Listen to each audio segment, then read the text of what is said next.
in various parts of the world, and believe that the Universal Declaration has all the tools that we need in order to allow people to live in complex societies, even with people they vehemently disagree with. Right, and Robert gave an excellent talk to our meeting a couple of months ago, which is available to listen to. And I hope that he'll be able to say a little later about the coming 10th of December. It's an important anniversary, isn't it, in the world of human rights? Yes, the 10th is the International Human Rights Day and is celebrated all over the world, although not as much as it should be. Okay, so Robert will give us some more later. Bircan, would you like to introduce yourself? Thank you, Dr. Robert. I'm sorry, I apologize after Robert's influence. Thank you, Dr. Thomas Daffern, and I am Bircan Unver. My organization is the Light Millennium organization based in New York, and our prior and initial vision was fostering global connectivity and encouraging intellectual productivity as a human being to leave our footprints once we're gone, and also to create a human archive. And now currently I'm in Izmir actually at the moment, and hopefully we'll go back to New York the end of December. And my organization, Light Millennium, is associated with the United Nations Department of Global Communications since 2005. And I joined through your invitation to World Intellectual Forum in, I think I joined your first back-to-back session at the Anurat Global Conference in Delhi in 2019, and followed by I got the invitation by Dr. Swaminadhan, and I joined in since then, but I wasn't able to actively join in until the last June or July. So thank you, and welcome. Looking forward to the discussion, and welcome to Dr. Fariz Ismailzade, whom I introduced you. Thank you, and hello to Dr. Swaminathan, because we communicated via email, but we haven't been in the same session until today. Thank you. Right, greetings. Okay, Robert, would you like, sorry, Gevork, you're next on the screen. Would you like to introduce yourself? Hello, everyone, again. I am the president of the Armenian Constitutional Right Protective Center NGO, which has special consultative status with ECOSOC UN. And I'm human rights defender dealing with human rights education during the last 20-25 years. And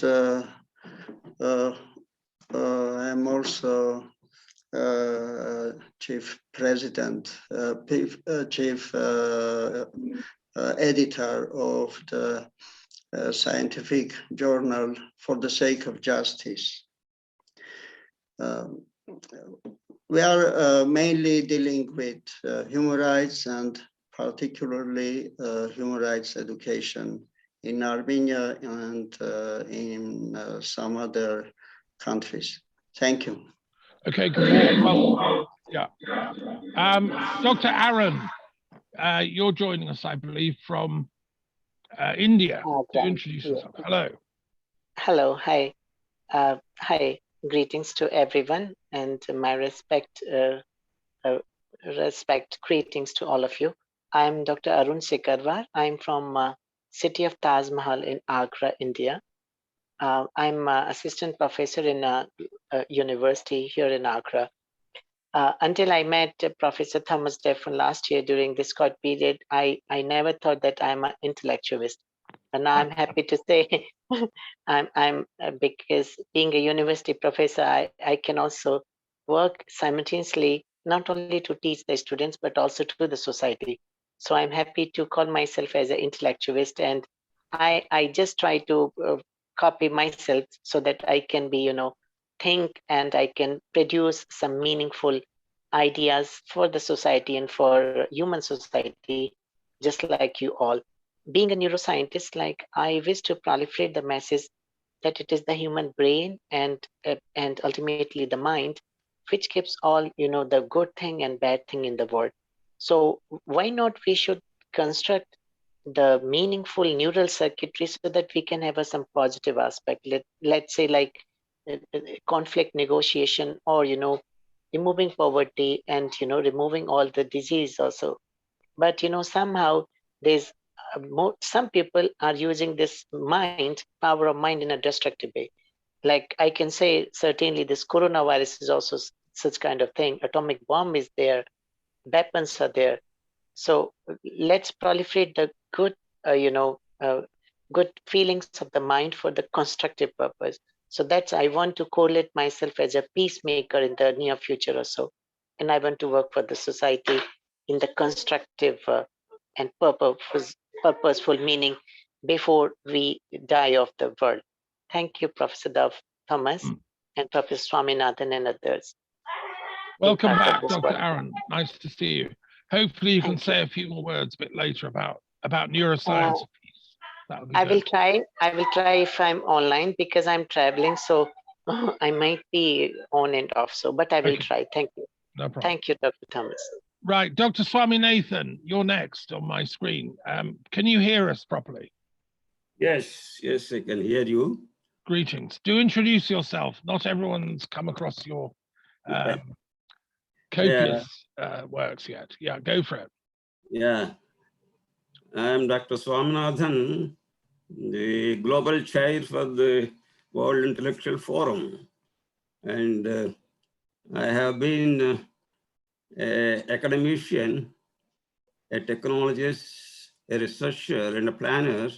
And I was formerly a Vice Chancellor of Jawaharlal Nehru Technological University, Hyderabad. And also I was working in the government as Member Planning Commission. With this background, even though my specialization is structural engineering, but I got into, this is a kind of brain drain.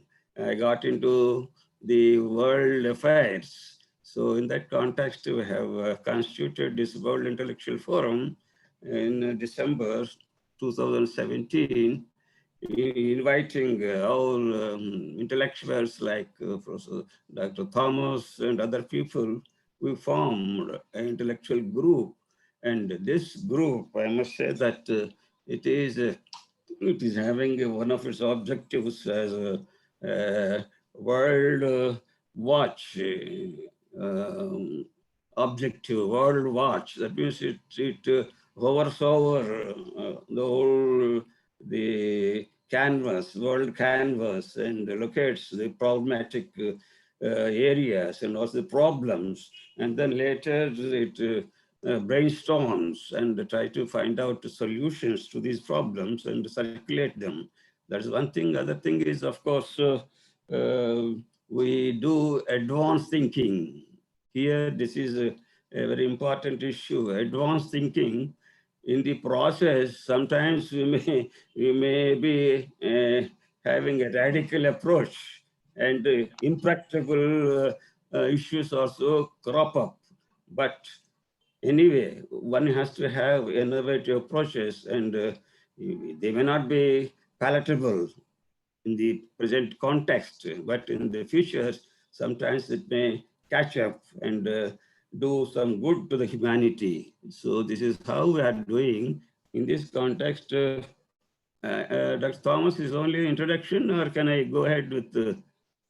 No, let's introduce everyone else first, and then Dr. Swaminathan's going to share his new book, but do that a little later, sir, if that's all right. Yeah. Okay. Thank you. So Fariz Ismailzade, is that correct to pronounce you? Welcome, sir. Good afternoon, ladies and gentlemen. Thank you very much for inviting me. I am Fariz Ismailzade. I work as Vice Rector of ADA University in Baku, Azerbaijan. And I'm very happy to be part of this discussion. Thank you to Bircan and for Dr. Thomas for inviting me. I look forward to interesting discussions. Okay, welcome. Do say a little more. What's your academic background, sir? Are you humanities or history or science? What's your background? So I have a PhD from international relations, international business area. My focus was the economic partnerships between EU and Azerbaijan.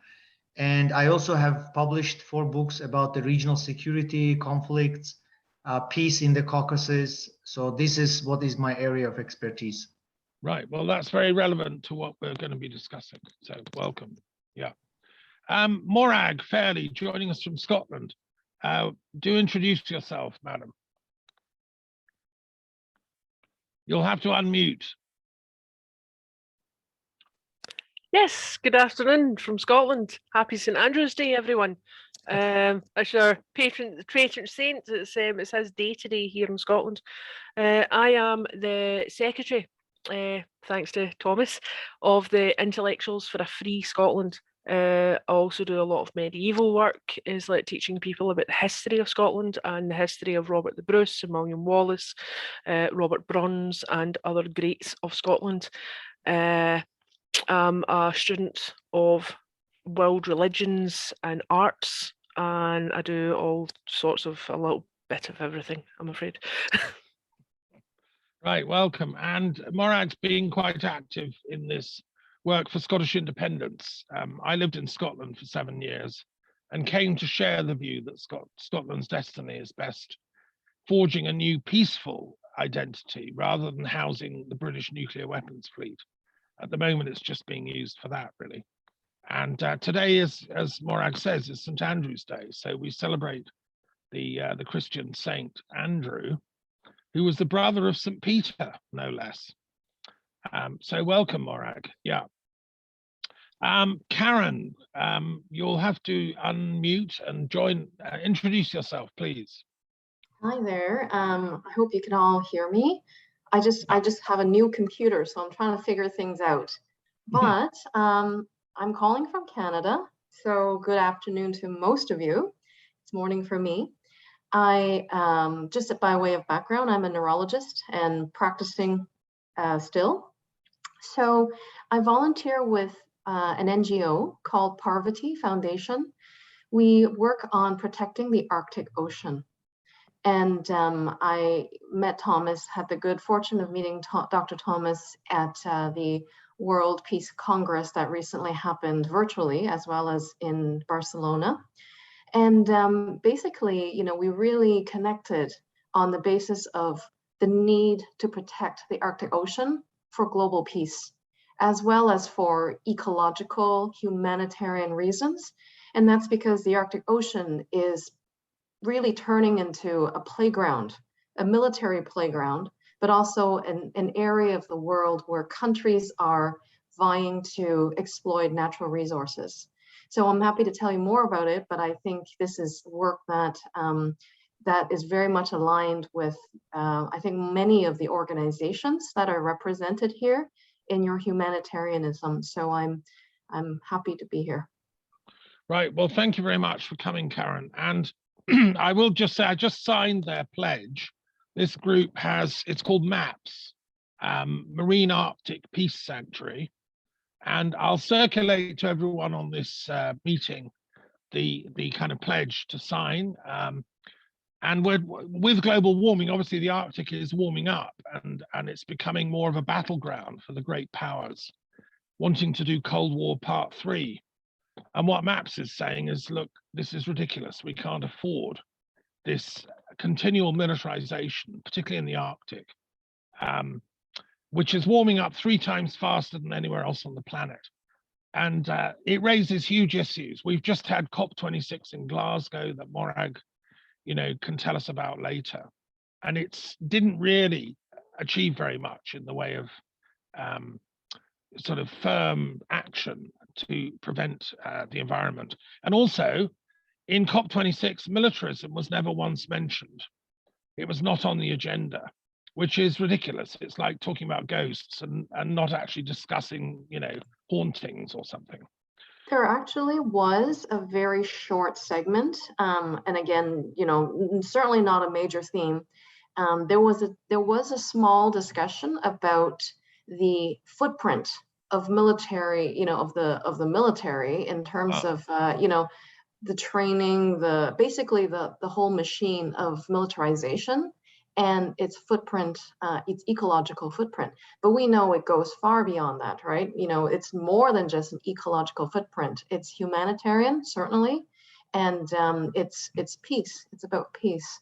Sure. So again, I'd love to tell you more, and thank you for sharing the MAPS petition. I really encourage everyone to sign it, and I can put a link in the chat as well. Yeah, do. Yeah, well, thanks a lot, Karen, for correcting me. I know we had a discussion about the role of the military and environmentalism here at the Paris Peace Forum, but I hadn't realized they did in Glasgow. But anyway, let's talk about that a bit later. So welcome to everyone. I'd like to turn to our first speaker, really, to Dr. Swami Nathan, who is joining us from Hyderabad as our chairperson.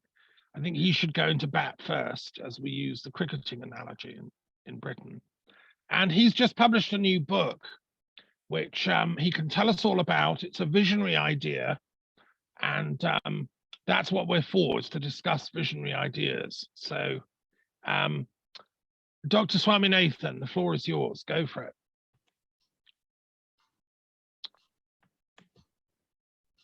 And Sheila, can I just welcome you for joining us? Can just introduce yourself, Sheila, whilst Dr. Swaminathan is finding his mute button.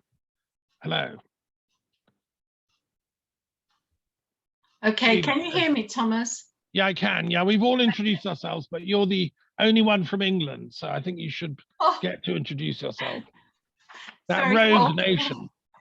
I'm late because the heating has failed here, so I've been sorting that out. Okay, so I'm a therapist. I work full-time with people with mental health problems, mainly personality disorders. I'm also an astrologer, and I've been an astrologer. I've worked on TV and all sorts of things for about 35 years. And I used to be a teacher for about 24 years before I trained to be a therapist. And I belong to the interfaith group locally where I live in Wiltshire in England. And last week I visited the Sikhs and the Sufis and the Mormons. And it was a wonderful week, I have to say. It was very beautiful, chanting and singing and learning about their faith a little bit more. So very interested in what's going on in the world at the moment. Okay, thank you, Sheila, very much for joining us from England. And okay, now let's go back to Swami Nathan. Have you discovered your, let me try and unmute you, and we'd love to hear about your new book, Dr. Swami Nathan.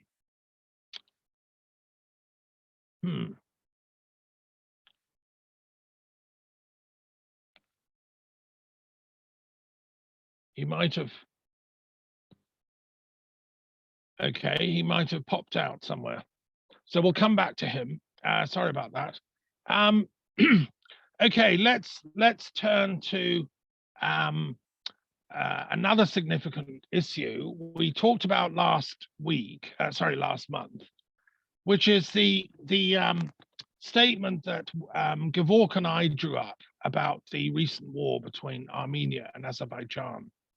And, you know, we all felt that it's important to hear the voice of the Azerbaijan community on this. And that's why Bircan suggested we reach out to our friend who's with us today, Fariz Ismailzade. So, Fariz, I think we should give you the floor first to tell us, you know, how do people in Azerbaijan see the recent conflict? And I've sent you the declaration. You know, really, we'd love you to add in a paragraph saying, well, look, we, the Azerbaijani intellectuals, see it as such and such. How can we get peace from your perspective? You've written about security and so on in that part of the world. So, and do you want to share your screen? Do you have? Yes, please. If you allow me to share the screen, it would be much appreciated. I will do. I think I just press this and it should work. Yeah. Okay, so do introduce yourself again a little bit, and then just go for it. Yeah. Thank you so much. I am once again introducing myself. I am Fariz Ismailzade. I am Vice Rector of ADA University in Baku, Azerbaijan. I have been working at the university for more than 10 years. And my area of studies and research is focusing on peace studies in the region. Can you hear me? We can hear you fine, yes. And can you see the screen as well? Yes, we can now, yes. Okay. I would like to say thank you for inviting me. I have read your statement last time, which you have signed and Ms. Dr. Gevork has signed. I think that that statement is very biased, and the statement, at least on your part, shows that you are not fully aware of the conflict and of the legal and historical side of the conflict. I'm showing you now on the screen 4 UN Security Council resolutions about the Karabakh conflict. I think that we all should take UN as a platform for respect and for neutral position. And UN has passed 4 resolutions which demand immediate withdrawal of Armenian troops. And I think Dr. Gevork has really influenced your opinion. He has given you some biased information, and you, without knowing the history of the conflict, have signed this statement. So here you see resolution number 874, 884, 822, 853, all of them calling for immediate withdrawal of Armenian troops from internationally recognized territories of Azerbaijan. If you look at this map, can you see the map? Do you see the map? Yeah, we can. Okay, this is the map of the conflict zone. This is Republic of Azerbaijan, which is neighboring Armenia, and this is the border between international recognized border between Armenia and Azerbaijan. All of the countries in the world, all of the international organizations in the world recognize this border as international border between Armenia and Azerbaijan.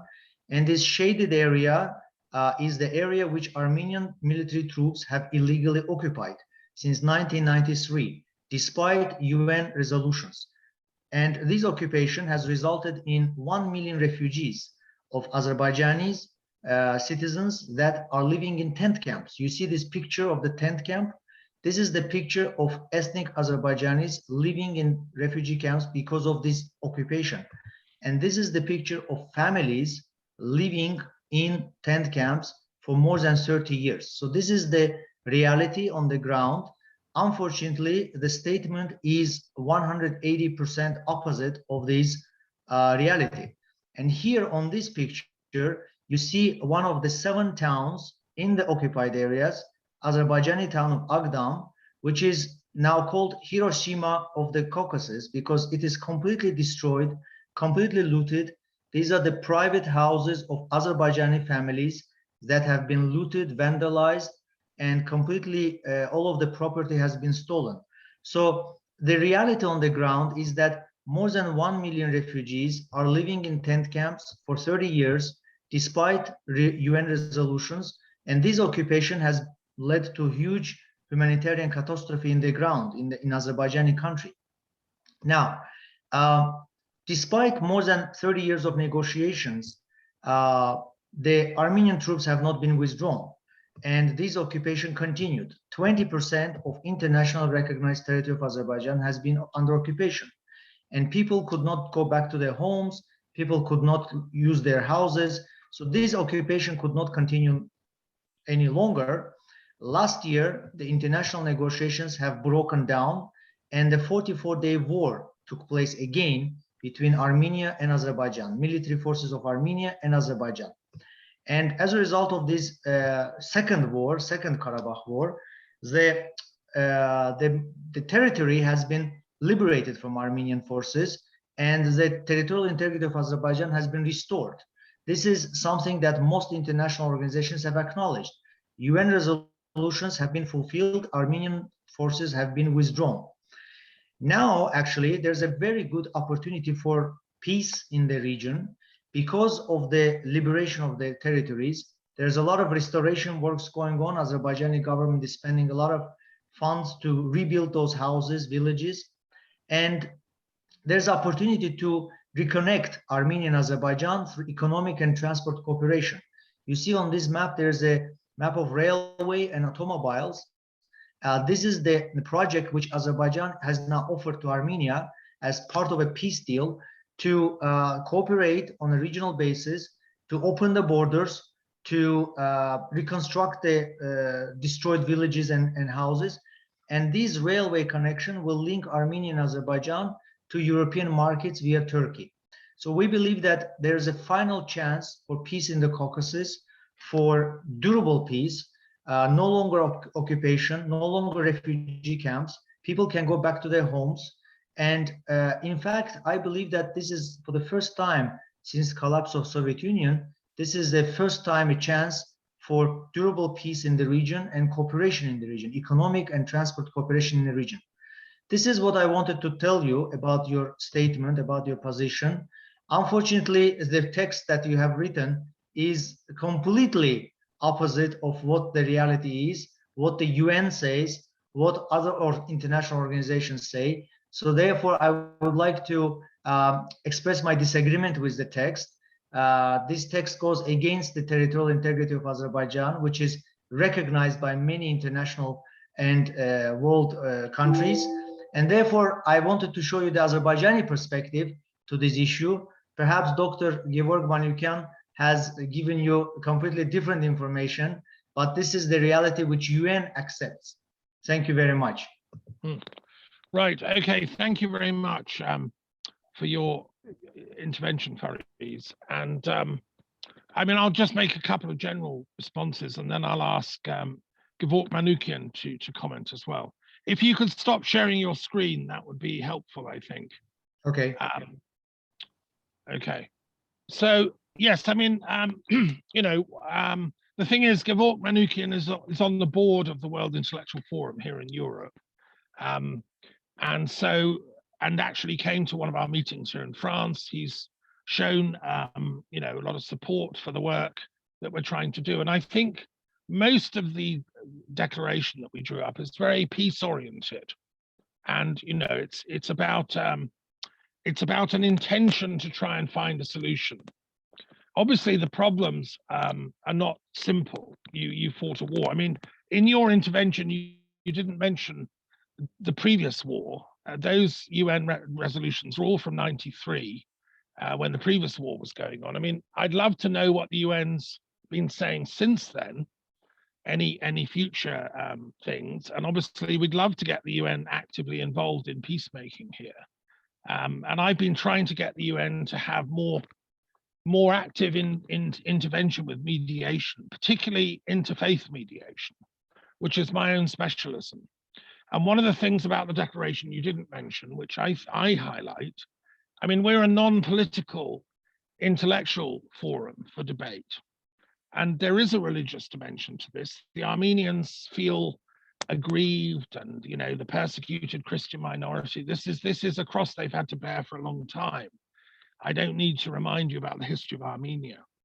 And likewise, Muslims feel very strongly about their identity and cultural identity, and it's their land and so on. So I'm interested particularly in healing the spiritual side of this. And I don't know how we can even begin. I mean, I've just finished a commentary on the Quran, a 10-year project, and a commentary on the New Testament. I would ask that, you know, the Muslim intellectuals read the Christian scriptures and the Christian intellectuals read the Muslim scriptures, even just as the first thing before we go into any formal mediation. But the UN ignores the religious side of these conflicts. It doesn't have a mechanism to even listen to that aspect of the dispute. And so this is a problem. This is kind of why I think the World Intellectual Forum can help. But, you know, it's a very big issue. I take your point. So look, Gevork, would you like to respond to our friend's statement, please? Yes, Thomas, thank you very much. Thank you, Dr. Fariz, for his presentation. You know, it's very pity that Dr. Fariz Ismailzade use the word liberation.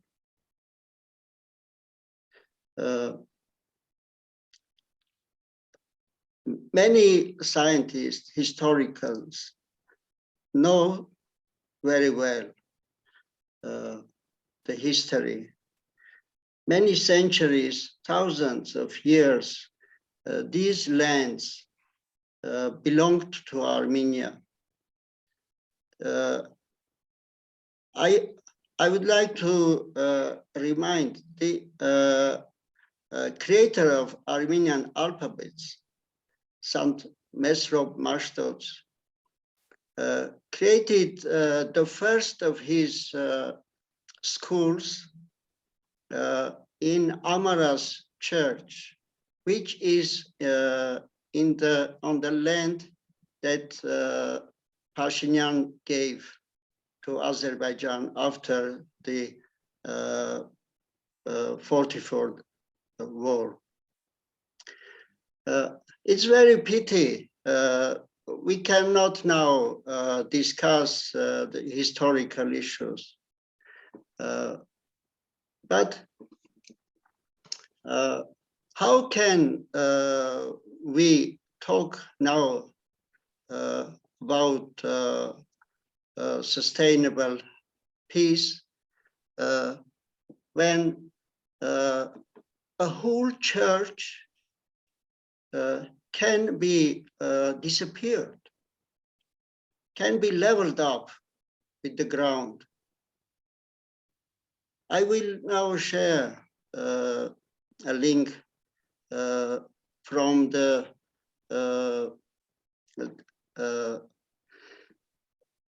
BBC correspondent. The church, St. Trinity, was destroyed completely and disappeared simply. And the correspondent was amazed. Where is the church? Before the war, it was used, but now it isn't. And there are many facts.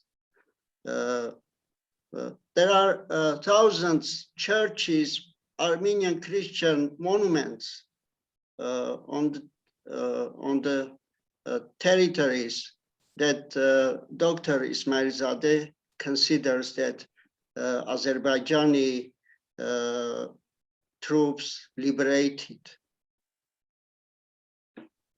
And now many Armenians every Sunday would like to go to their churches that were now again, let me use this word, were occupied. It's, you know, UN, we know UN is the biggest international organization, and my NGO has a special consultative status with ECOSOC. But UN is an organization where every state, every government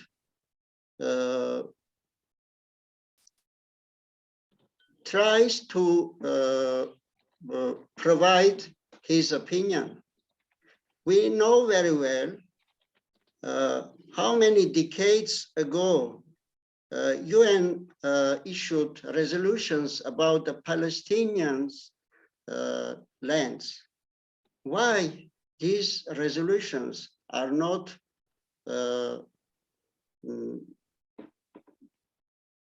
fulfilled? So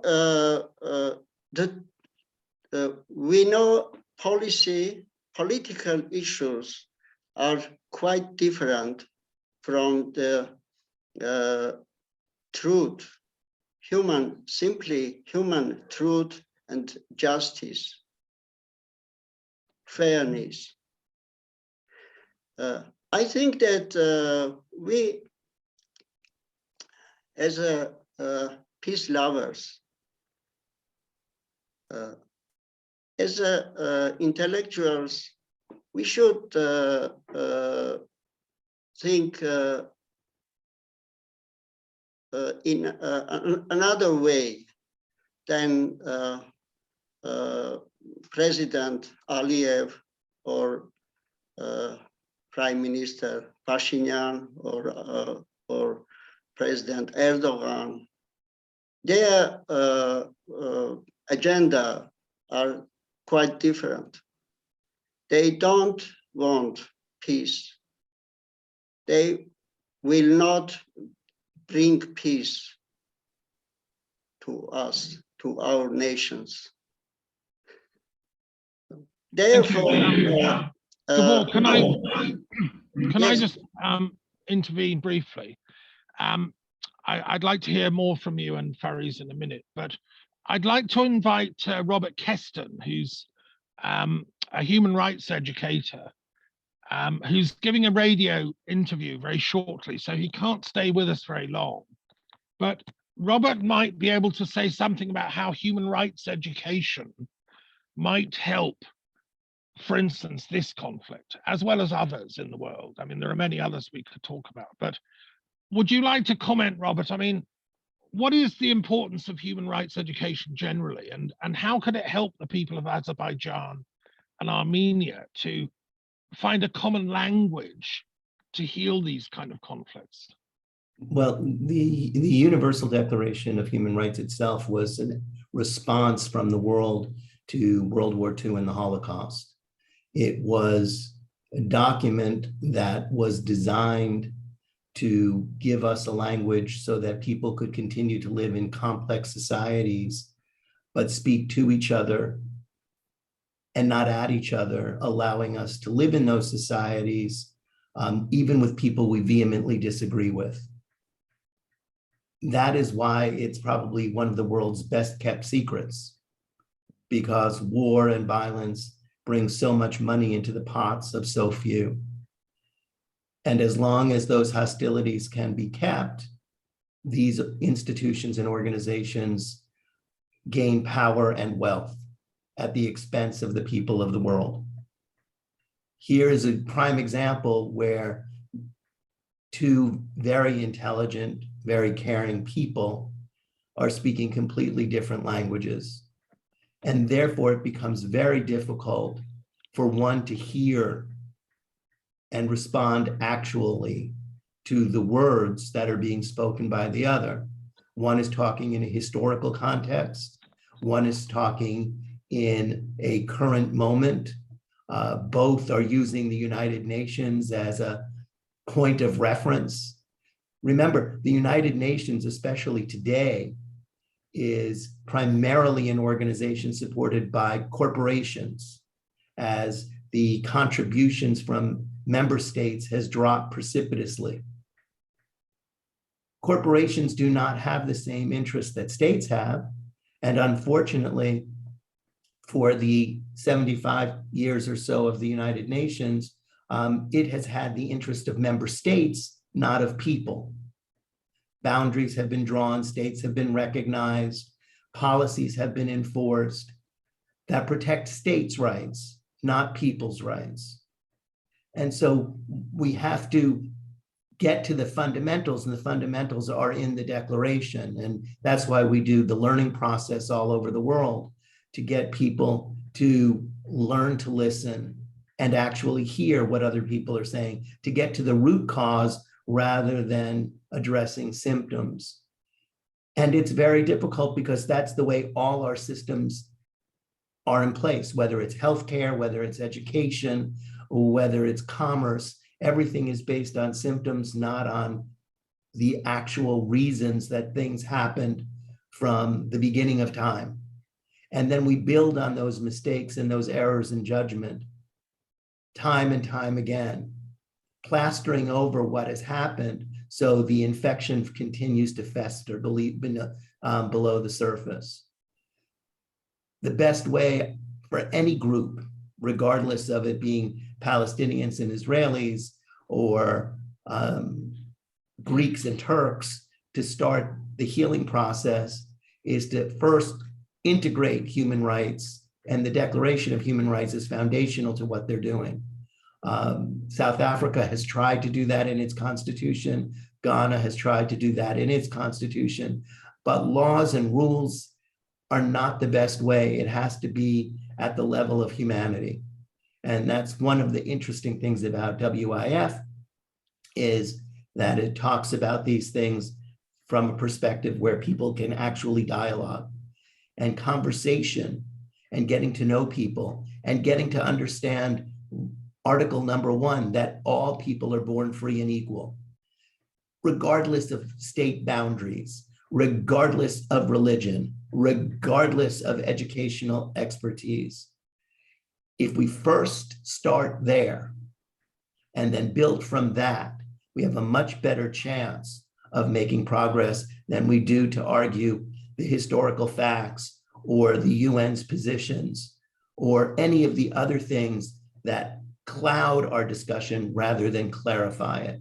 Thanks and have a great day. I'm sorry I have to go. This is an amazing topic and you both are presenting your sides extraordinarily well, except for that there should not be sides. It should be looking at solutions to a problem that dates far before there were any kinds of state lines. Thank you.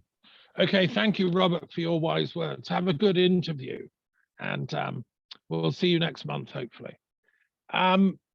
Yes, I just want to say, just historically, I mentioned this last time. I've just finished reading the biography of Stalin as a young man. It's called The Young Stalin by a British intellectual, Simon Sebag Montefiore. He's a great historian. And I think Fariz might know the book. And it describes the situation in Baku during the latter days of the Russian Empire before World War I, in about 1904, 1905, the oil strikes and Stalin's involvement with the working class, rebels. He organized a thing called Red Brigades. They were taking to the streets, and it was describing Baku as the Wild West of the Russian Empire. And there were armed gangs of Armenians and Azerbaijanis already fighting then in 1904, 1903.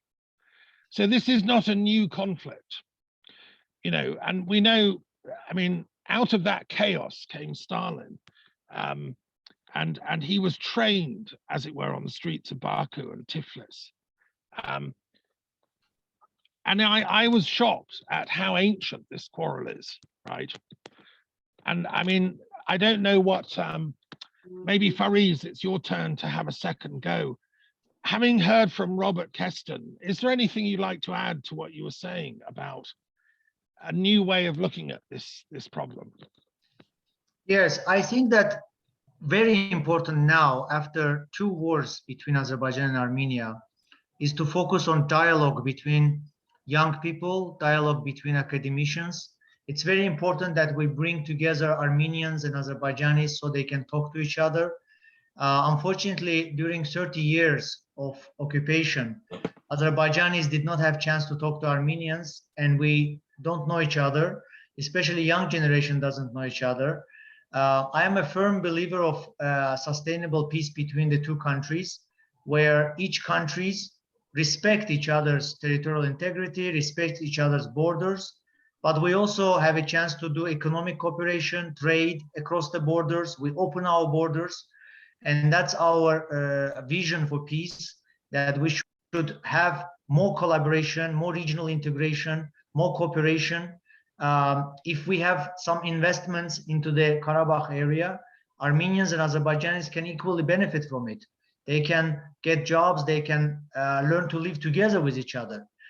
The only thing that I will add to my previous presentation is that Azerbaijan is a country where there are people of different religions. We have Christians, Orthodox, Catholics, we have Jews. If you just drive 2 hours away from capital city, you will see Jewish village in a Muslim country, which is safe and secure for many, many centuries. And Azerbaijanis are promoting multicultural, multi-religious form of life. We are not, this is not a religious war. This is not a religious war. This is a war for territorial integrity. This has nothing to do with religion. In fact, one of the closest allies of Azerbaijan is the Christian country of Georgia. And one of the closest allies of Armenia is Muslim country of Iran. So this conflict has nothing to do with religion. Azerbaijan is a multi-ethnic country, as I was showing you in the pictures. We have churches, we have synagogues, we have mosques, and this is important to notice, to note that we do not view this conflict as a religious conflict. We have, many churches that have been built by Pope himself. He came to Azerbaijan, and Azerbaijani government has given all opportunities for this. If Dr. Gevork speaks about churches, then we have to be honest with each other and speak also about the destroyed mosques. There are 64 destroyed mosques in Karabakh, and these mosques were used, placed where to keep pigs and cows. I mean, if Dr. Gevork talks about churches, he has to be honest and talk about what happened to 65 mosques that have been very ancient mosques from 17th century, 16th century, and they were used as a place to keep cows and pigs, So Azerbaijan views this conflict as a finished conflict. We look forward towards the peace and collaboration. As I mentioned, opening of the transport routes can bring two countries together. And we believe that Azerbaijanis and Armenians can live in peace for many, many years as they did during Soviet times. Thank you. Right.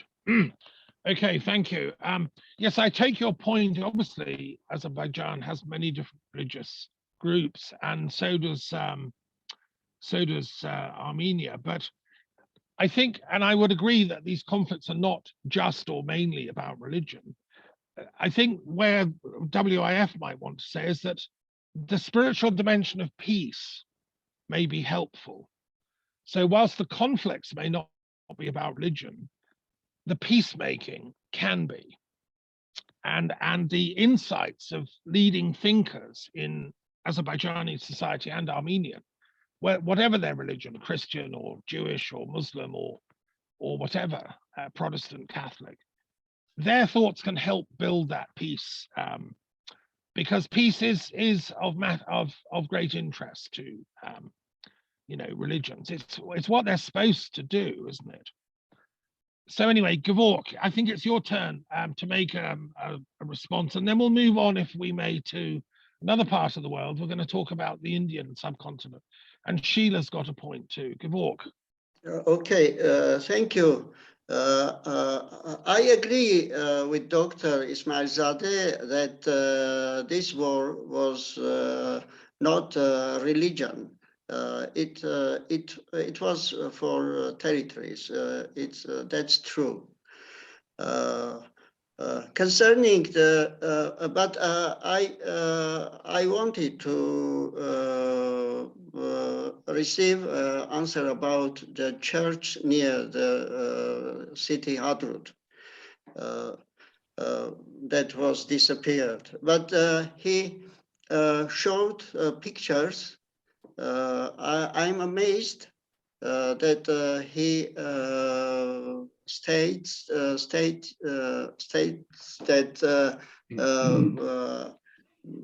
60 or more than 60 mosques were destroyed. I don't know. Please, Fariz, send me such facts if I can share with you. Or you have my email, I hope. Please share with me, and we can also correspond. Why not? But I can say that during the last 30 years in Shushi, the Muslim mosque was repaired, and also an Iranian Muslim mosque is acting many decades already.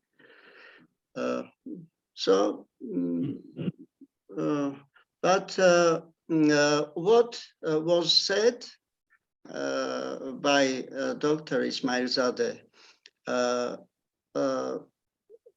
it's don't. I think we can taking into consideration what he said. We can anyway accept the statement, the draft, because everything that is written there is true, and it's true that Azerbaijan started the war and tried to solve the conflict by force, which is completely violated international law, and especially the Charter of the UN. And he, as a specialist of international relations, if I am not mistaken, he will agree with this.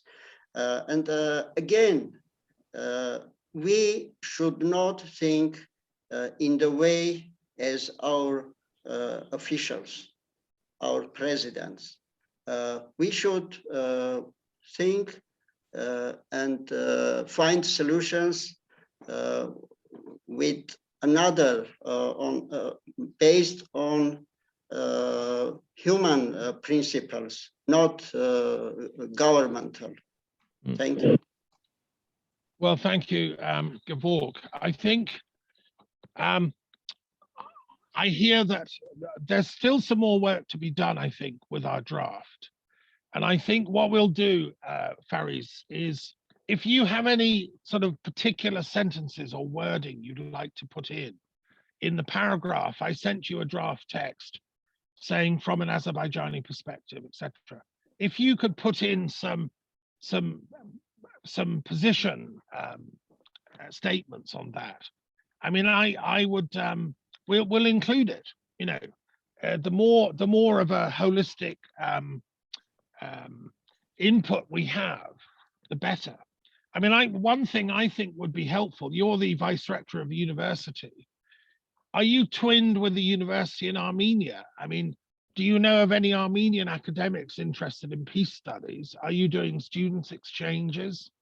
I mean, you know that just in the past 4 months, I have invited 4 Armenian professors, Professor Gerard Libaridian, Professor Viken Cheterian. I have invited Arman Grigorian and Onnik Rikarian, 4 Armenian professors, to meet with my students. We organized webinars, and I did it because I wanted to give a chance for Armenians to listen to Azerbaijanis and for Azerbaijanis to learn from Armenians. So I organized these peace platforms, unfortunately only by webinars for now, but hopefully in the future face-to-face too. And I will continue inviting Armenian professors to meet with Azerbaijani young students. And they had excellent, very civil discussions. They agreed that, you know, we should talk to each other more and seek peace in the region. This is very important. But the draft text that you have written is 100% away from reality on the ground. This is just not acceptable at all. Well, okay, so I'm interested in mathematics, Fariz. I think 100% is an exaggeration. I mean, you know, I'd appreciate it, as I keep saying, is to itemize specifically things that you think need change. I will send. I will send. Write it in red. What is acceptable, keep it as it is. But then if you want something changed, then please let me know the wording. And make an alternative suggestion for wording that maybe keeps the spirit. Okay. Because I don't think we can fault Gevork's spirit. He wants peace here. He wants reconciliation just as you do, right? But I agree, we have to find a wording that is maybe more neutral, I will more send. from both sides, okay? We'd appreciate that. Now, Sheila, you had your hand up. You wanted to suggest some psychological insights, did you? Yes. Go for it. Okay, I have three things that I've noticed while I'm listening to everybody. The first thing, very quickly, is that I live in the UK, and I am shocked to see those pictures of people living the way they're living. We don't hear about this in the UK. The BBC, a lot of people feel now, is collapsing. It is absolutely useless. It doesn't tell us anything about the rest of the world, let alone what is happening in our own country. So I just want to say thank you for that information, which is so horrendous that I didn't know anything about. But secondly, I've listened to Thomas saying we need a common language, and Fariz saying it's nothing to do with religion. But actually what it has to do with is feelings. And, you know, human beings, when they're hurt and their past affects them generation after generation, you get intergenerational trauma, and people, human beings, have a dark side. They can be very primitive in the way they respond to each other, and they have to keep reminding each other how hurt they are. And when you have negotiations, it isn't that helpful to keep reminding each other that this thing happened and then that thing happened, because this is recognized that all of it is dark and painful and terrible and hurtful. So I think once we as human beings accept that we rage, we're envious, we suffer from trauma, and we split our ideas into good and bad, and that's where we let ourselves down, because we start to avoid the fact that we can have terrible feelings and terrible emotions and anger and rage going on in us. But intellectually, we say, no, no, no, I'm a reasonable person. I'm going to talk about this. I'm going to negotiate about this. But actually, we have to understand that there are wounds to be healed. And that was exactly what Robert said. And I think that when people are upset, generation after generation after generation, they find it difficult to listen and think. Thinking is the core thing that I would suggest that you two guys need to think about. Thinking about what the other person is saying. And it's hard, very, very hard, because the pain rises up, and that overcomes any ability to move forward, because it's like throwing rocks over a wall. You know, there you go, there's another rock, but here you are, here's two. It doesn't really help, but it's human. And what happens is when we're upset because we see our own country falling apart, well, it's fallen apart by the look of it for both of you, then we defend against that pain by not being able to really get to the core difficulty, which is exactly what Robert was saying. He said, we're plastering over the festering wounds. That was basically what he was saying, and we don't need to do that anymore. He also spoke about arms dealers, and that is what we need to sort out. These, especially politicians, who have a vested interest in selling arms and starting wars. I'm just waiting for the next war to start now. You know, maybe they're all running short of their billions and they need to make some more money. But I do feel hopeful for the world, because I think a lot of people are rising up now. It's not about the coronavirus, really. The people are demonstrating all over the world now, because we know that our politicians, not all of them, but many of them, are corrupt. And it really has to change. And I'm hopeful that in maybe the next decade, we can slowly get there. Anyway, right. That's it, really. I just wanted to say, from a therapist point of view, what I would say about this, if we need to really think about the nitty-gritty, the bottom line of conflict, and how to talk to each other and demonstrate that we're human. We're all human, and we all hurt. Well, thank you very much, Sheila. Your thoughts are very welcome there. Thank you.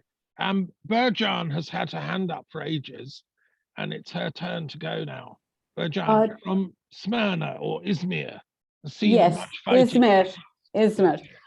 Greetings from Izmir, and thank you, Dr. Thomas, and thank you, Dr. Fariz Ismailzade and Dr. Gevork Manoukian and Shelagh for your intervention. I have 4 points actually. One is that is really missed. That shouldn't be in the initial proposal that according to the UN, because we need to oblige to the UN as a member state, since both Azerbaijan and Armenia are the member states of the United Nations, and the basic rule is each member state must or needs to respect to sovereignty to other nations. That is not the case in the draft resolution. That's I'd like to bring to your attention. And the second is, although I respect the feeling and this disappointment by Dr. Manoukian, but also I see very similarity, almost copying what Israel demands from Palestine or on the Jerusalem, just replicating, bringing back the ancient times. Then forget about all what's going on, what had World War I, World War II, how the world reshaped, change, and what has been the current acceptable borders of the world. So this comes up all the historical references. But then can we bring the Ottoman? Can we bring the Byzantium? Can we bring the Rome? So we need to go with the current approved, acceptable territory of each force, and that is missing point, and that is all the references goes back to that.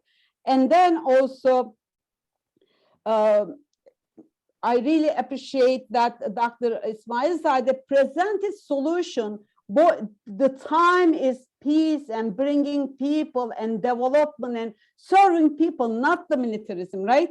So in that way, the idea, the solution, the peacemaking, the collaboration is there. For instance, I brought this up last time. In Armenian constitution, there is one of the first items that Armenia demands and wants to, eastern part of Turkey belongs to Armenia. This is also against the territory. So then are we going with that? And but despite of that, this is the human perspective.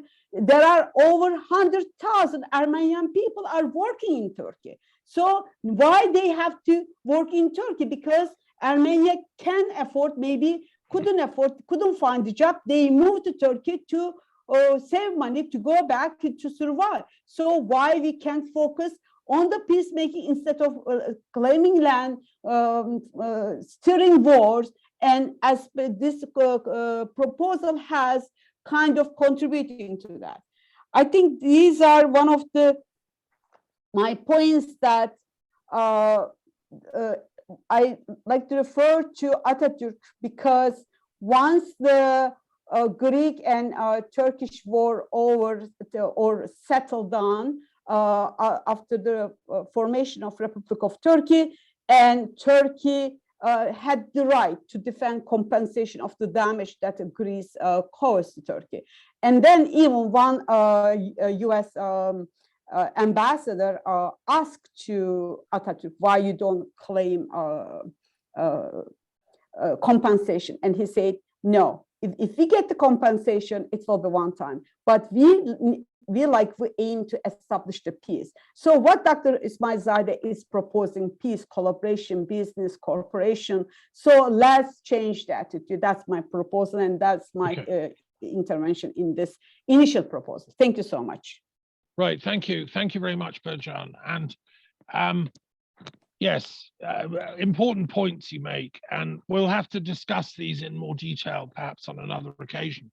But the question of territorial integrity that Fariz brought up, it can also be counterbalanced by the notion in international law that a people have the right to determine which state they want to belong to. And we have with us a friend from Scotland who could maybe discuss this question. I mean, if we say that the states that are currently recognized by the UN are inviolable for all time, can never be challenged, that would invalidate the Scottish independence movement, which some people would like to do. They'd like to declare them all rebels and heretics and put them in prison. Morag, do you think that the Scottish people have the right to question whether they want to remain part of the United Kingdom? I mean, is that in international law an acceptable position, do you think? Definitely. I think it's like the rights of the people everywhere has to be. It's like as soon as you take away a person's right to choose where they want to stay, leave, their freedom of religion, their choice of job, any option they want to do, as soon as you take away that person's option, it becomes a dictatorship. And that's just not acceptable. It never has been, especially to those of the Celtic blood. It's like, in fact, all over the world. I don't think it has been. It's like Ireland has fought against it for centuries. Scotland has fought against it for centuries. It's written into law in the Magna Carta that they cannot dictate and refuse a vote of the people. If the people want to vote in something, they have to allow it. It's written into their ancient laws. It's written into ours. It's like they cannot stop us, no matter how much Boris Johnson wants to. Yeah. So Nicola Sturgeon, I think a couple of days ago, said she would be inaugurating a second referendum on Scottish independence in 2023, right? Yes, which is that's giving correct. fair warning to Westminster. This is when it's happening. Yep. And it's going to be very interesting because lawyers will be going up and down the Euston Express trying to stop this. But I don't think they can. I think that principle is there. Well, so they've already started, actually. Just yesterday, they put through a wee secret, underhanded, backdoor, under the table acts, as they want to do. It's like where they took money away from the Scottish Parliament and they passed an act. I wrote it down. They tore up the convention, the Scotland's convention, where we have certain devolved matters away from Westminster. So Scotland's Parliament is in charge of education, health, things like that. It's like that goes to Scotland. It's like we decide what happens with our health, education, etc. within Scotland, and Westminster decides what happens to theirs within England. Now, they have tried to take away those rights so that they can decide what happens and also stop the Scottish Parliament's consent, so they don't have to have Scottish Parliament's consent before they decide what they're going to do and what they're not going to do, because this act stops that from happening. If you know what specific field? Was it in a particular area like education, or was it a general thing? I think it was a general thing. I've got a suspicion because on the 28th of October, the Tories passed a bill. It's like to accelerate the privatisation of the NHS. So I have a sneaky suspicion that because of Brexit and after COP and everything else, is like they are trying to secretly take away those devolved powers from Scotland so they can include what is devolved from us into their trade deals. Right, so they're going to take control of health back to their own. I think so. I think they're trying to, but at the moment they're not succeeding very well. It's like he attempted to ban our First Minister from COP26. He says he was going to ban her. He wasn't going to allow her to attend. She wasn't to be seen anywhere. No saltires were to be flown. There was only to be Union Jacks. That fell flat in its face. It's like he was not going to ban an elected member that the whole of Scotland, only a tiny percentage of Scotland didn't vote for her. Right. And it's No, like, no, so I think especially in our own city, it's like that was not going to happen. But he still tried it. He still attempted to do it. Okay. Well, thank you for that, Morag. So the principle we've agreed is that a people have a right for self-determination of their nationhood by referendum. So I'd like to ask Fariz and Gevork a very simple question. The disputed area that one of you calls Artsakh, the other calls Karabakh, why was that not put to them in a referendum, whether they want to stay as part of Azerbaijan and live happily ever after, or would they like to be part of Armenia and somehow join that? I mean, surely it should be the choice of the people that live there. Couldn't that have been done by referendum? Yeah. Dr. Thomas, first of all, I would like to say that referendum there is not possible because 1 million Azerbaijanis were ethnically cleansed. They are not in their homes, so they cannot vote. They're living in refugee camps. So they need to go back to their homes to be able to participate in any referendum. Secondly, the situation with Karabakh and Scotland is not the same. Scotland is not an independent country, but Armenia is an independent country. Armenians have already self-determined themselves. They have established their independent country. So it is not a correct analogy to compare Karabakh and Scotland. Scottish people, of course, have freedom to determine their fate, but Armenians have already determined their fate. They have their own country. The land that you're talking about is international recognized land of Azerbaijan. UN and 200 countries recognize it as part of Azerbaijan. There is no way territorial integrity of Azerbaijan is a subject for discussion. My concern, my question is more about whether the people themselves, what they feel, But we have in Azerbaijan more than 70 ethnic groups, religious groups. We have Jews, we have Christians, we have Talish, Lezgi, all of them living in peace and harmony. They have equal rights by constitution, and there's no reason for each ethnic group to have a separate state or separate country. This is just not the reality of the country. Could I just ask Gevork before we move on, and then Sean wants to come in with an Irish perspective. Thank you. Can I ask you a question, Gevork, just before you start? Do you accept this figure of 1 million refugees who fled from what you call Artsakh? Is that factual in your mind?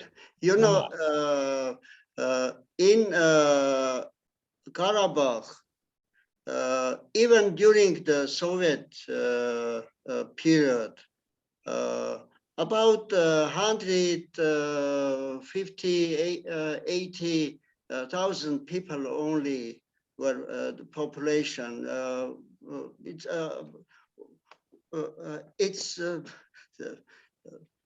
I cannot understand where Dr. Ismailzade find it, this figure. But let me respond to Mrs. Unver that she said about Armenians in Turkey, and that she talked about Armenian-Turkish relations. And you know, it's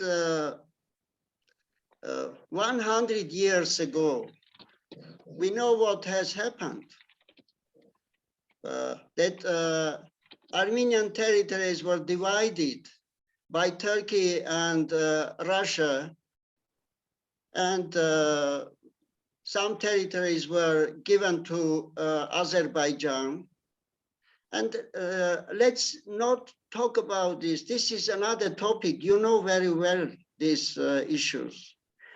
And concerning the UN decisions, of course, we will respect, we respect, but we shall also respect decisions of Council of Europe.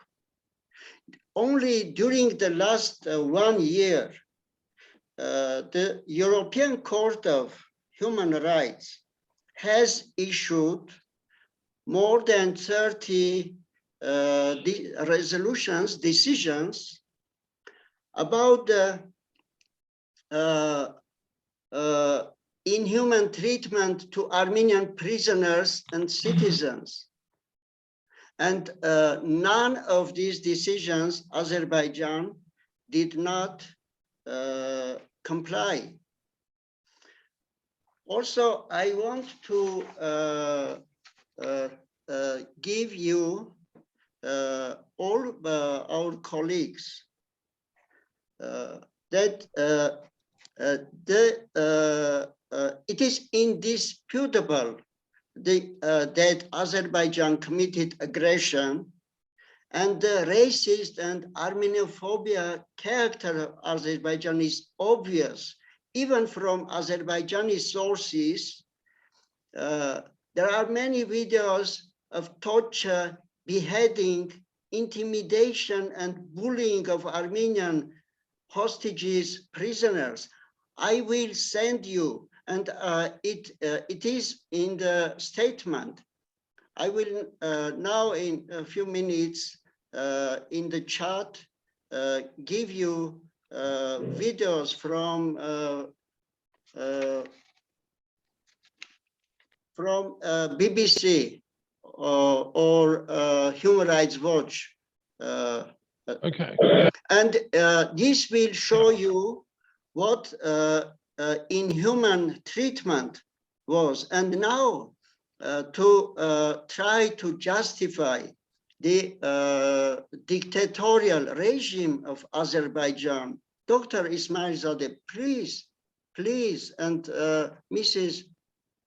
Unver, please think, be objectively, let's be think fairly, just fairly and humanly. Thank you. Okay. Well, thank you very much. This is an insult, though.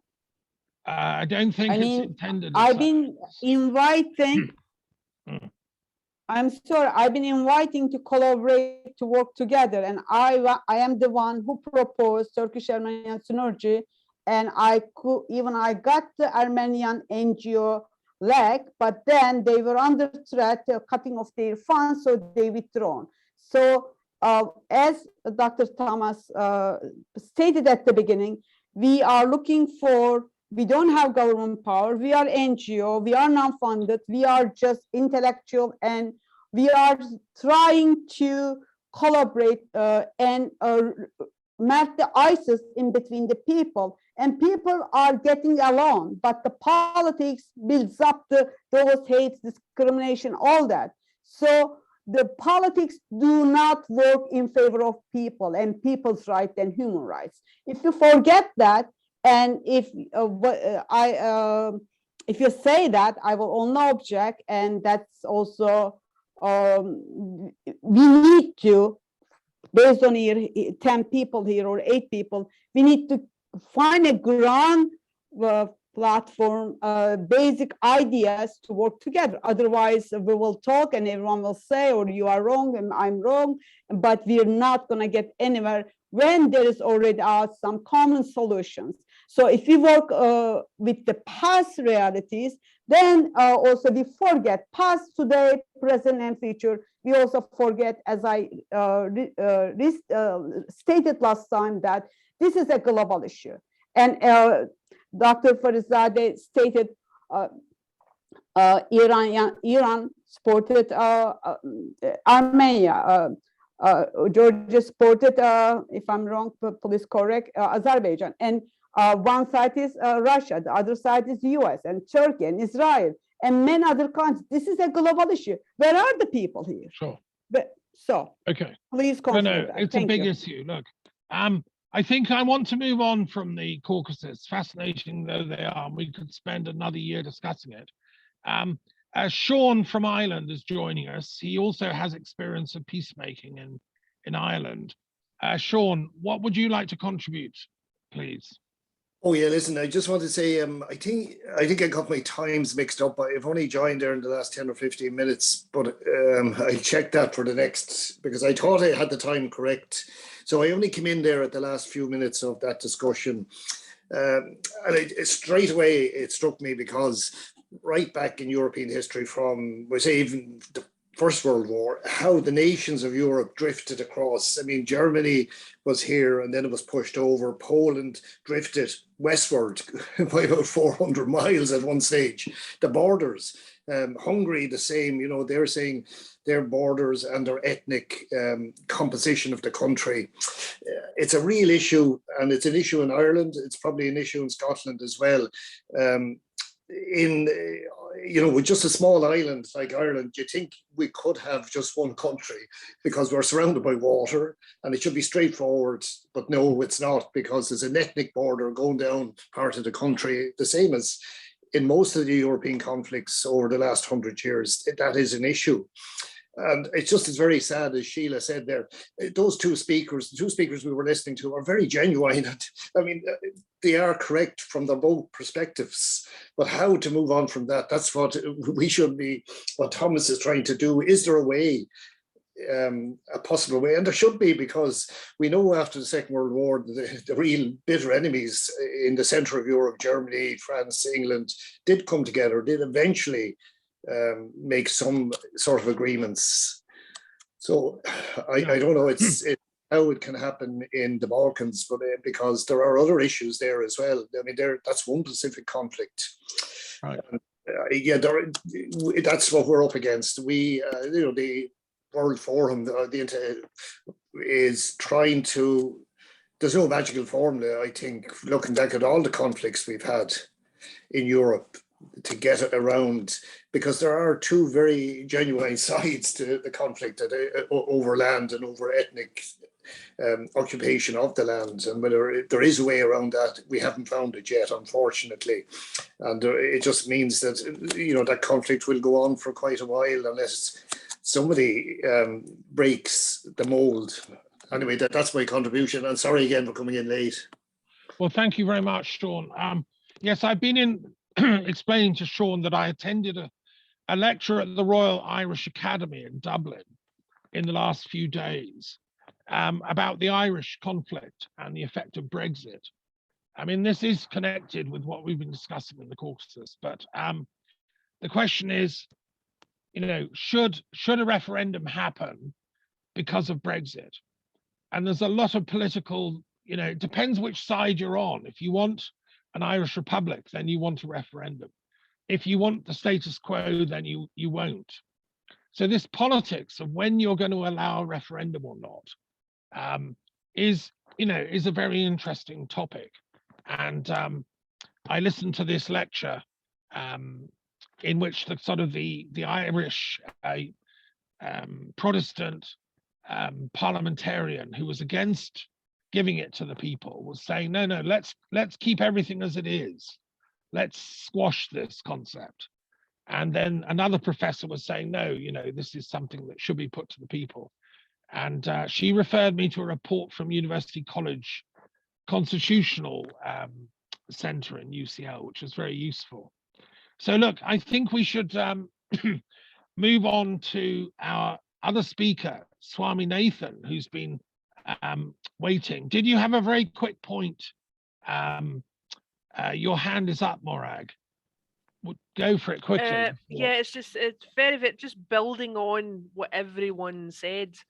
Would it not be possible to? I know he says it's not really possible to do something like a referendum because there's too many people that are displaced, etc. But within those communities, there will be elders, there will be that person that everyone agrees with. It's like, right, okay, we agree that you should go to the officials and put forward our issues, grievances, whatever it is. So it's like their needs, it's like the needs of the many will then go and be discussed with whoever it is. It's like to put that point across. Could something similar not be organised to discuss the conflicts of the territories? Because there'll be religious leaders, there'll be community leaders, there'll be people within the various different communities that the collective respects. There'll be possibly village elders. It's like even local mums or other local people that others respect. It's like that can then go and talk for the people about the various different conflicts within the territories, and then feed that back to their prospective communities and say, right, this is what was discussed, this is what was going on, how do you feel, and then come back again. Okay, it's going to be a long process and it's going to be drawn out, but it starts the talk, it starts the discussions. I think you've just invented representative democracy, Morag. Isn't that the point of representative democracy? The people get to talk to their MP or whatever and make their views, and then that person then passes it on. The trouble is, of course, there's a breakdown. As we know in the UK Parliament, they've become the sector for the corporate interests lobby, and you can't get anything through Parliament unless you can give them several £1 million, you know. But the idea of representative democracy is what you're talking about. I think there are lots of questions that's been raised today about the situation in Armenia, Azerbaijan. I mean, I have a question: where are the parliamentarians? Do parliamentarians from Armenia not meet with parliamentarians from Azerbaijan? The International Parliamentary Authority should facilitate those kind of conversations. And what about the representation from the people of the disputed region? Could they not, you know, are they electing representatives? I mean, they went ahead to create their own state, Artsakh. Was that because they didn't feel they had the right to represent themselves in the Azerbaijan state?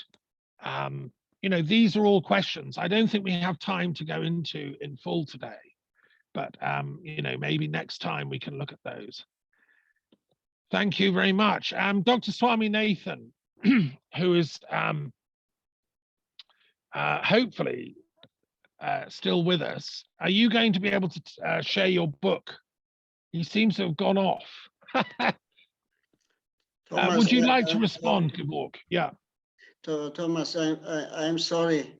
You know, it's not good and it's not acceptable that again, second time the statement will be postponed. There are many facts that approve the statement. The statement is quite true, and everything there is written, that is written is true. So I want just add one more thing. During people say about the peace, but I also agree to make peace in Karabakh. But when Azerbaijan is obviously trying to intimidate the Armenian population to leave their homeland, the Karabakh. For example, the farmer Aram Tarpensi, who was working in the field with a tractor, and next to which a Russian peacekeeper was sitting, he was killed by a sniper on October 10, midday. And another people were killed near the city Shushi when they were trying to repair the water line of Stepanakert. Just Azerbaijani soldier approached and shot on them. One was killed and 3 wounded. And this was happened on November 8th. So the facts are obvious. So I suggest to accept this statement that condemn the aggression and the inhuman treatment of the dictatorial regime of Azerbaijan. What is wrong in this? Well, okay, Gevork, thank you. I don't think we're going to delay this forever. I have asked Fariz in the chat to send any concrete, specific proposals to change the wording. I've given him that option. He said he will reply to me within a certain time frame. I mean, this isn't going to go on and on, right? And we will try and accommodate any objective, observations, including points made in this talk. Okay, but when he will present his opinion? Well, I don't know. He's obviously a very busy man, but hopefully in the next few days, I will contact him after the meeting, and I will try and get, response. So I think within 1 week from today, we should have the final agreement for the draft. I mean, sorry. Does this mean that we will have another meeting after a week or 10 days? Or no, I don't think so. I'll just circulate the final draft for any last comments and amendments and so on. And we'll meet again next month as normal. But okay, so we're being joined also by our friend Satyen Raja from Canada, who's joining us. Satyen did offer, I will just say to introduce him, to help maybe a special mediation just for, our two colleagues, Gevork and Fariz. Satyen, do introduce yourself. Welcome. Good morning, friends. I'm Satyen Raja, colleague of Thomas. And Gevork, I've met you before. I believe, Sean, I've heard you speak here, but I'm in Vancouver, Canada. I've been involved in human potential and consciousness studies and practices and martial arts and opening many different businesses. So I've had my hands in many different projects. It's all about, for myself, helping people recognize each other's true nature and how to communicate to each other and how to attain harmony and how to attain flow with each other through differences. So I have my own particular style of intervention and way of bringing people to the table underneath duress and finding ways that they can access the being really fully understood and come into some form of alignment. So for me to help people come into alignment and have organizations and people come into alignment is a very high value. And that's why Thomas and I support each other. So thank you. Yeah, thank you very much, Satyen. You'll have to listen to the recording of this session. But I will just repeat for our colleagues that Satyen and I could do like a special meeting just for our Azerbaijani and Armenian colleagues, where we could focus just on that issue and try and get some real progress. In this meeting, we've discussed that and some other issues. But so if you can have a look at the recording of this. And I'd also just like to say that Satyen and I are going to be teaching a course on enlightenments coming up in the new year. Could you just tell us, Satyen, what you understand by enlightenment and how can that help resolve conflicts? Certainly. Well, there's many schools and philosophies and realms of enlightenment. For myself, the foundation of it is each one of us, individually and collectively, experiencing our true nature, who we are, what we are, that transcends philosophy, doctrine, religion, ideologies. Prior to that, what is that essential nature of the self? And I believe that when we discover and experience directly the essential nature of who we are through various forms of practices and cultivations from all sorts of traditions, but when we come to recognize our true nature, well, immediately what happens is we start to recognize everyone else's true nature as of the same nature. No one ever says that, oh, your true nature is different than mine, when they come into this piercing of the outer realms of our divisions and our separation. We get to experience a true unified nature.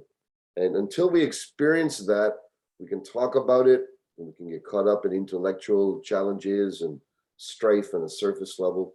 But I believe that the recognition, the experience of our direct nature goes a long way in healing the rift in society, individually and then in society. So we're going to be speaking, sharing about what enlightenment is, the different forms, the different approaches and such, to inspire others to come into this higher revelation of their true nature and our unified nature. Right, thank you, Satyen. It's going to be a great course, I think, that we're planning. Unfortunately, our chairman has gone off before he was able to make his contribution, Dr. Swami Nathan.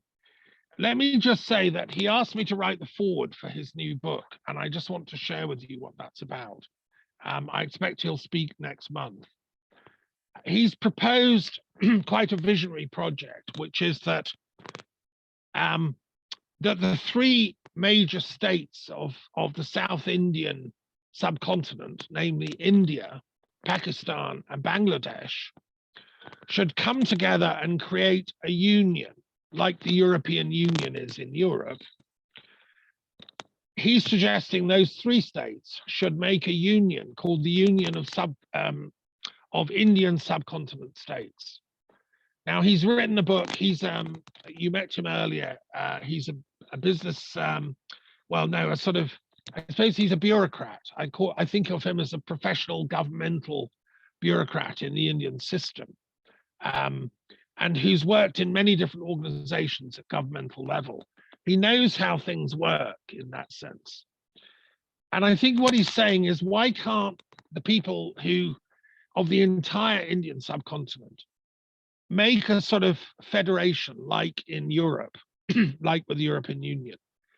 I mean, obviously it would solve the problem of Pakistan and India continually going to war with each other, which is a horrendous thing. They're nuclear armed powers. It would be incredible if they could collaborate together, and Bangladesh as well. In my foreword to his book, I suggested, why not Sri Lanka, which is like the fourth Indian subcontinent country and has many, again, rich cultural ties with India. And what I'm trying to do is put him in touch with people in Bangladesh, because at the Paris Peace Forum, the Prime Minister of Bangladesh spoke. A woman leader. She's one of the most important women leaders on the planet. She belongs to an organization of women, heads of state and so on. Sheikh Rasina or something. Sorry, I can't remember the name exactly. But she was extremely eloquent at the Paris Peace Forum, talking about peace. Of all the leaders that I've heard in the last 10 years internationally, she was speaking direct from the heart about the importance of Bangladesh's peace mission. It was really striking. She'd come all the way to Paris to meet the Paris Peace Forum.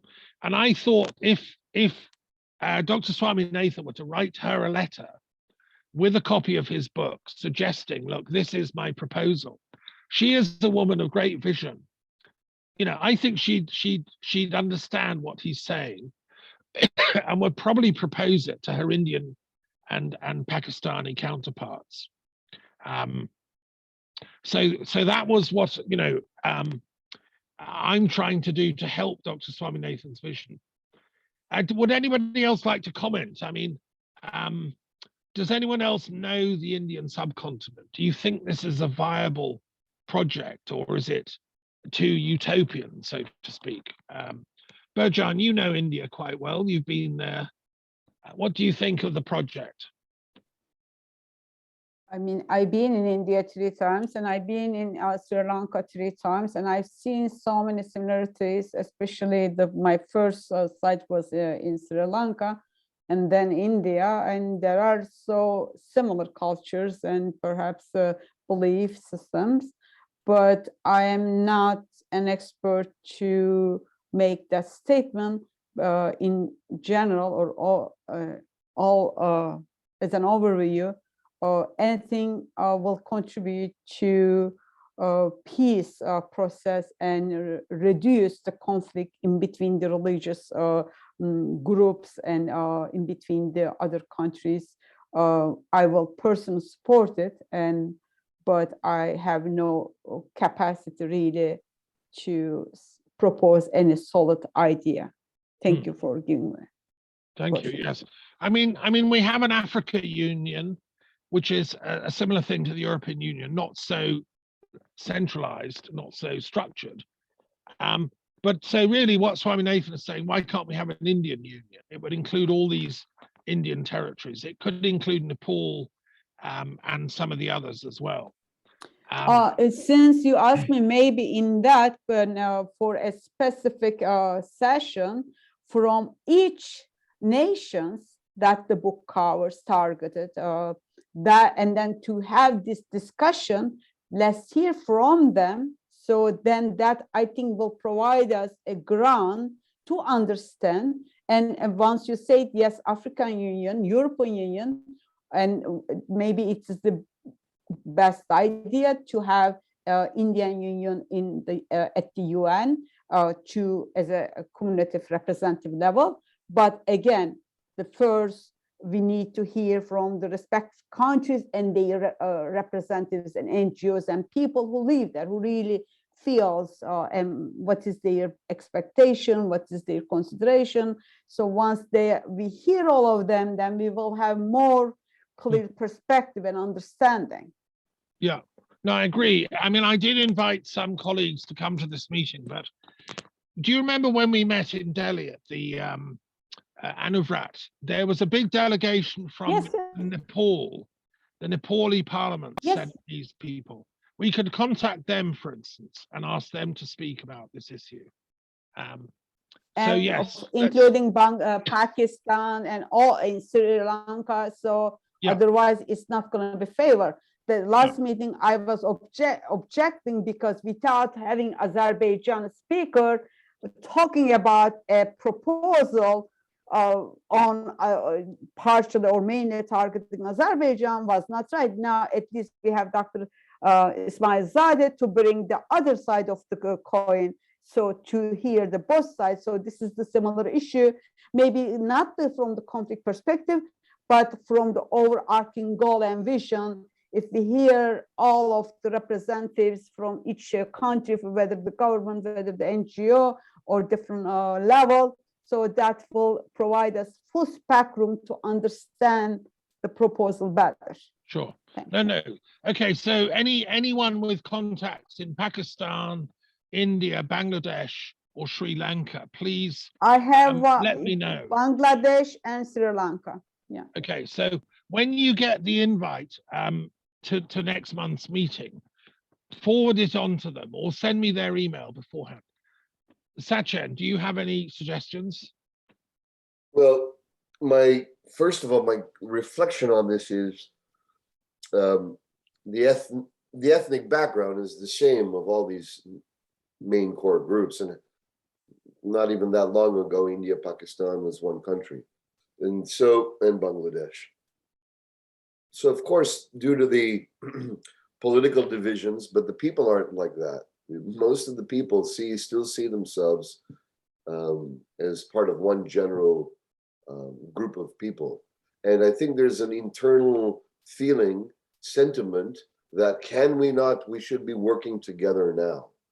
We did work together for thousands of years. Let's come together once again. I think there's a sentiment of unity that's always there underlying the people of that ethnic background, which is including myself. And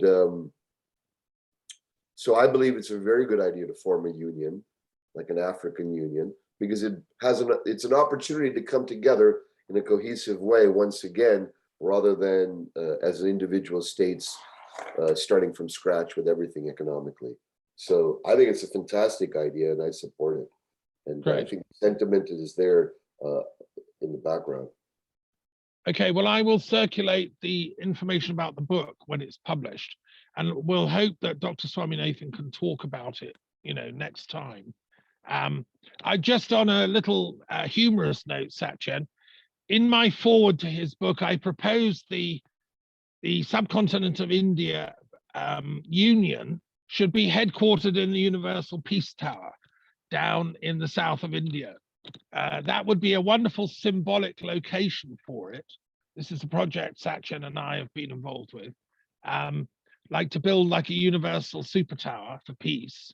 Well, what a brilliant location to house this Indian Union. So let's see if we can organize it. You know, let's live in the world of miracles.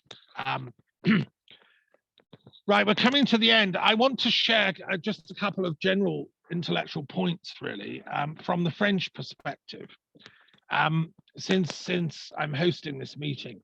And I'm living in France. I've been making a great effort to engage with the French intellectual and literary tradition. So every day I'm trying to read some French novels or criticism or literature. And I want to share a French intellectual with you all. This is a bit of a feast. A man called Andrei Gide, who wrote a book called Pretexts, which you may have come across. I hope you can see it. He is long dead now, but he knew just about everybody in the intellectual world of Paris and France from about 1890 to about 1930. He was a very, very astute observer of French life. He was an internationalist. He fought a running battle with French nationalism, who was saying that France is the best country, French literature is the best in the world, you know, this sort of chauvinism. He said, no, that's the very thing we shouldn't be saying. That disproves your argument. If you have to go to nationalism to prove you're a great nation, you've lost the argument, he said. He was saying, for instance, a lot of French people started attacking Germany and saying the Germans were barbarians. They were all wicked. He said, no, some of the Germans are the most highly cultured people in the history of the world. He was a great fan of Goethe and Rilke and German literature. And he was saying, look, you French people do yourself a disservice by attacking German intellectuals. What we should be doing is making common cause, whether you're French or German or English or Spanish, and build one civilization, the Republic of Letters, right? Anyway, I want to share just a couple of quotes from him to get you thinking here.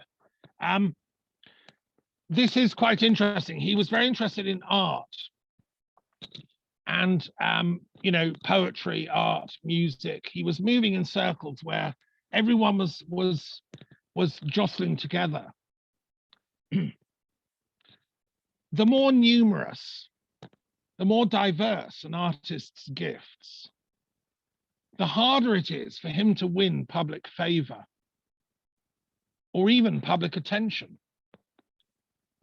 For his gifts limit and temper one another, and the temperate is less apparent than the excessive. A particular artist seems very rich in a certain regard, only because he is very poor in others. In short, he who has but little to say finds no trouble in shouting it. Excess is often a sign of poverty, and true abundance involves a sort of thinking quality. You know, it's a dense text, but what he's saying is the predicament of the intellectual, you see, because we're a diverse group. We have many strengths. In the World Intellectual Forum, we have poets, we have writers, we have political thinkers, artists, and so on. He's pointing to the fact that if you have a diversity of interests, the system isn't really interested. The system that the world money and power elites work on is based on specialization rather than generalization. As intellectuals, we're doomed to be generalists, right? And Gide was complaining about this way back in the 1920s, as he was watching the failure of the French intellectuals to organize peace. You know, in his lifetime, France went down under a Nazi attack. Now, Hitler wasn't an intellectual, he was an anti-intellectual. And the people that supported him were all kind of specialists. And they got into power because they invented corporate advertising. You know, the chief propagandist of the Nazi party had studied American advertising. And therefore they minimized the message of the fascist regime in order to then win, you know, like brainwash the public into thinking only a few thoughts, you know, anti-Semitism, Germany's the best, you know, revenge for World War I, you know, 3 ideas, that was it. So our problem is that the world is being run by little Hitlers who minimize thinking. Our education system demands hyper-specialization, so we're not taught to join up ideas, and we're not taught to actually flourish as intellectuals. So, you know, we have a problem, right? And then there's some other quotes, but I won't. You know, I would recommend if you're interested in. I'll share one last thing. Towards the end of Oscar Wilde's life, Oscar Wilde was a great Irish intellectual, and Sean will back me up on that. Gide bumped into Oscar Wilde in Paris in a cafe, as one does. And he knew him quite well. He'd met him in Algiers. They were kind of friends. And he'd known him during his career, his success, when he was a playwright, you know, lots of money, lots of fame. He met him again later after he'd spent 2 years in prison in Reading jail, a broken man. Oscar Wilde was now thin, poor, hounded, haunted. And he told him a story. I just want to share this with you. When Oscar Wilde was in prison in Reading jail, right, for his, basically he was a bisexual, and it wasn't allowed to, in the world, you couldn't be in those days. So he'd been sentenced to 2 years hard labor in Reading jail. And they kept the prisoners in their own cells. They were allowed out for 1 hour a day to walk around the courtyard in a circle. And you weren't allowed to talk to the other prisoners. No contact was permitted. And Oscar told Andrei Gide, I mean, it's in this book, the story, that these prisoners mastered the art of speaking without moving their lips and whispering. I can't do that, but they learned to share information going around and round in a circle without moving their lips. And soon they learned all about each other and discussed. The first time that a prisoner approached Oscar Wilde, he didn't know the rules. He spoke back normally. And of course, the governor hauled him and the other chap out and said, you were talking, that's a month in solitary confinement, no bread, you know, bread and water diet. Who spoke first? And he interviewed them both separately. He interviewed the other, Oscar Wilde first. They both said they spoke first, you know, which was a noble thing to do. So they both got a month in solitary confinement.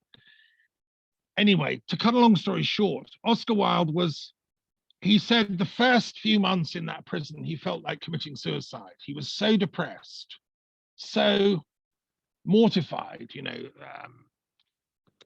And after that experience of solitary confinement, he said everything changed and he turned into an organ in his heart opened up, which was pity. Not pity for himself, but pity for everyone in the prison. Pity even for the governor that had made that judgment. Pity for the system that was imprisoning him. Pity for a world that was so crazy that it denied love, etc. And it was for him like a spiritual rebirth. He said prison had opened his eyes to how you have to move from a place of judgment and pain and hatred to a place of compassion and pity. And I just think it's one of the most moving things I've read for a long time. So I wanted to share that with you. And just to say, the Royal Irish Academy in Dublin is having a lecture by his grandson, Oscar Wilde's grandson. It's called Merlin Wilde. He's talking about Oscar Wilde's mother, who was a poetess, and she was a famous intellectual in Irish history. So that's a lecture on the 8th of December.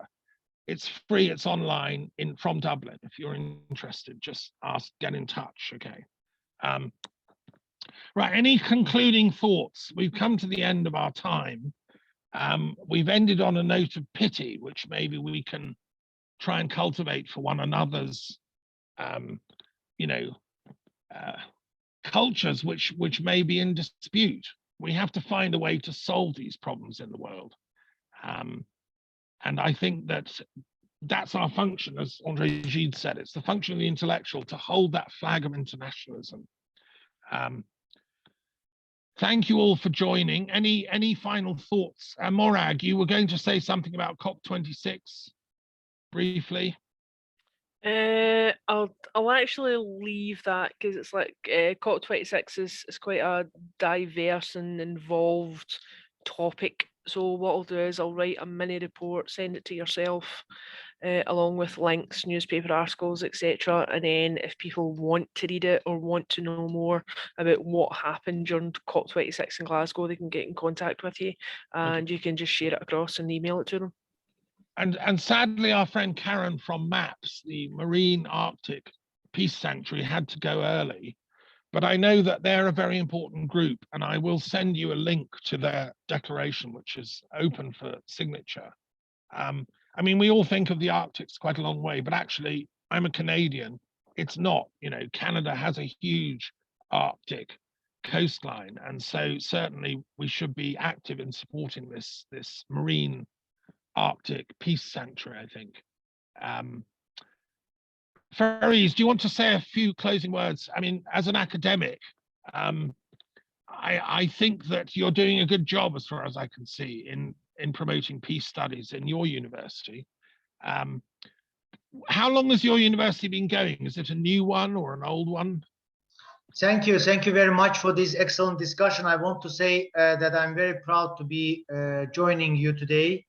My university will continue working hard on peace projects. We are taking students to religious sites. We want them to learn about tolerance to other religions. We want them to learn about multiculturalism and diversity. And I will continue reaching out to Armenian intellectuals, just like I did already with 4 professors. I will continue inviting them for joint discussions. I am fully, let's say, convinced that the future of our region will be in peace, economic cooperation, and joint coexistence. No hesitation or no worries about that. Right. Well, thank you. Thank you for your optimism. Yes. Any other final comments? Gevork, did you have a closing statement to make? Okay. Thank you very much for today's meeting. And I hope that soon we can finally accept a statement after Dr. Ismailzade presents his suggestions. Thank you very much. Right. All participants. Okay, thank you. Thank you all for participating. And yes, may the force go with you, as they say. And thank you, Bircan, for bringing Fariz into our circle. It's important. Thank you. Right. One good point, are we going to have December 30th monthly meeting since a day or 2 days before the New Year and Christmas? And I will be on the plane, so I won't able to join. Oh dear. Well, no, we stick to the 30th of the month, whatever the festival, because every culture's, it's Christmas Day every day on some planet. That's what I would say to my students. All right. But no, we'll have it on the 30th of December. And I just to say for our Indian friends, I've been working on a set of cards, which some people know about. I've been working the last couple of days on Ganesh, And Ganesh is a very interesting god, the elephant god of India, who can move mountains. He removes obstacles. He's the son of Shiva.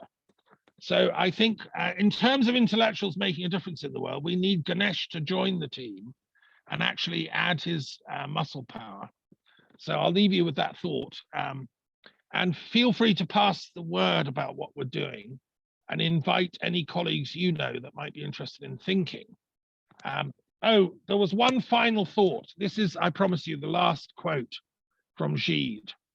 This is priceless. And if I can find it, yes. So, it was our dear friend Sheila raised the question about thinking. She said the most important thing we can do is think. Yet, what is thinking? Gide sums it up brilliantly in this passage, and then I'll close. Contact with life almost never produces simple reactions in me. Most often, when faced with any object, and I'm not thinking only of material objects, the whole gamut rises to the surface. When, going through the Brevant Pass, I suddenly stood facing Mont Blanc, I heard 20 vague exclamations arise in me, a whole conversation. What a phenomenon! Tremendous! How beautiful it is! 15,781 feet, a record, but only European. Figures don't matter.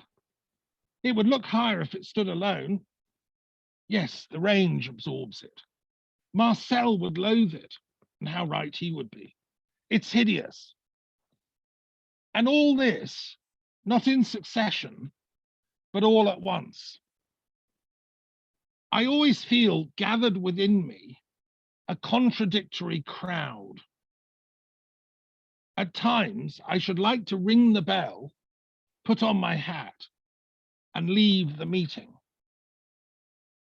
What does my opinion matter to me?